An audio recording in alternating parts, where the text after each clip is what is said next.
Saint Luc. Luc était un médecin grec, adorateur des idoles, soucieux de ses malades dont il connaît la faiblesse et souvent la misère. Jusqu'au jour où il entend Saint Paul parler de Jésus, qui vient apporter le salut et la résurrection. Pendant 18 ans, il ne quittera plus désormais l'apôtre des nations et le suivit jusqu'à son martyre à Rome en 67. Il est l'auteur d'un évangile et du livre des Actes des Apôtres. On y trouve plusieurs termes médicaux pour parler de la maladie de ceux qui s'adressent à Jésus. Soucieux d'authenticité. Il nous dit avoir étudié ses sources, comme le médecin écoute son patient pour mieux dire un diagnostic.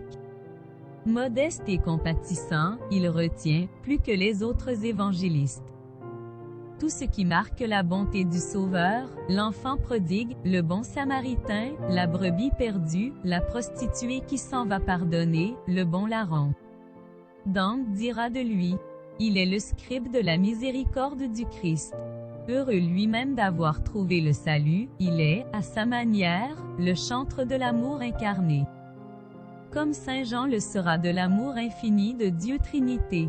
C'est lui qui nous a parlé avec tant de délicatesse de la Mère de Dieu, la toute pure et toujours Vierge Marie, dont il nous dit: elle méditait toutes ces choses en son cœur, ce qui veut dire qu'avec amour Marie relisait dans sa mémoire les faits et gestes du Seigneur, pour en approfondir toute la signification.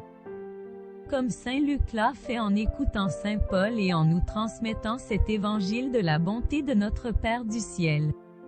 Citation, d'après Luc, Jésus invite les pauvres, les handicapés, les aveugles. Aux yeux du Maître, les infirmités corporelles ne sont nullement des motifs d'exclusion du royaume. Il nous dispense des leçons de tendresse. Inviter les pauvres. N'est-ce pas fuir la sécheresse du cœur qui calcule si souvent ses invitations avec l'espoir d'un « rendu » Saint Ambroise, commentaire sur Saint Luc.